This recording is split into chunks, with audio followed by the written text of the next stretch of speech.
De profession, je suis mécanicien usineur. Donc j'ai été amené à travailler sur les sous-marins, voilà, l'usinage, en particulier l'usinage des tubes lance-missiles des sous-marins nucléaires. Pendant 32 ans, Gilles Sanson a fièrement équipé les plus grands sous-marins nucléaires français. L'Indomptable, le Tonnant ou encore l'Inflexible. C'est ici, à la direction des constructions navales de Cherbourg, comme on disait avant sa privatisation, que cet ouvrier a fait carrière. Dans le cadre d'un transfert de technologie, Gilles Sanson est parti 4 fois à Karachi pour assister la marine pakistanaise dans la construction de 2 sous-marins à propulsion classique. On allait faire des missions, hein, on n'était pas expatriés, donc voilà, quand on partait 5 semaines, on ne revenait pas avec des valises d'or. Hein, À l'époque, Karachi est la plaque tournante du terrorisme, le théâtre d'un cycle de violence. Parmi lesquels, en janvier 2002, à 500 mètres de l'hôtel des salariés DCN, l'enlèvement puis l'assassinat du journaliste américain Daniel Pearl. Malgré ce climat dangereux, DCN décide de ne pas rapatrier ses salariés. Il est clair aujourd'hui qu'il y avait une volonté de l'État français, au-delà même de l'entreprise, hein, de l'État, d'aller au bout de ce contrat, oui, ça c'est clair. Moi je pense réellement qu'on a exposé le personnel, oui, tout à fait. Oui.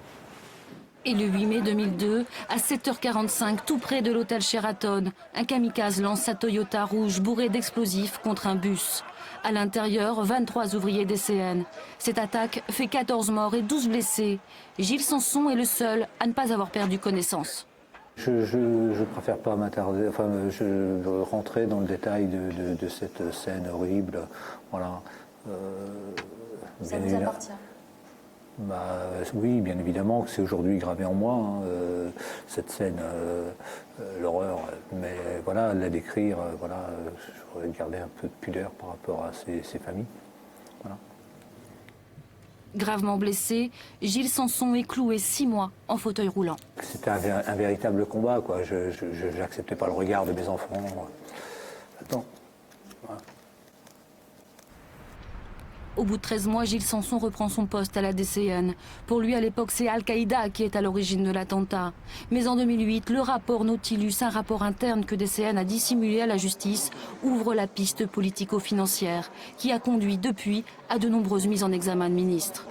Nautilus révèle aussi que DCN a pensé à se prémunir contre toute responsabilité pénale. Objectif, ne pas être poursuivi pour insuffisance de sécurité. Là, aujourd'hui, on a engagé un véritable combat. On voit qu'on a été trahi au plus haut niveau de l'État. Enfin, voilà, donc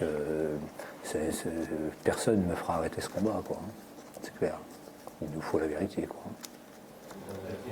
Dans ce combat, ils sont 6 à porter plainte au pénal pour coups et blessures involontaires contre leur employeur. DCN, déjà condamné en 2004 pour faute inexcusable.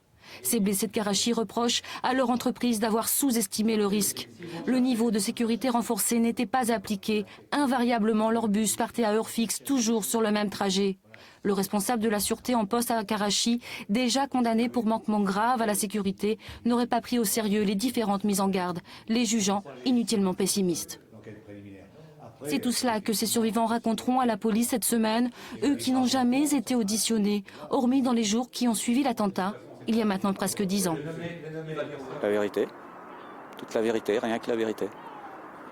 Ouais, je pense que c'est... Il faut que ça sorte.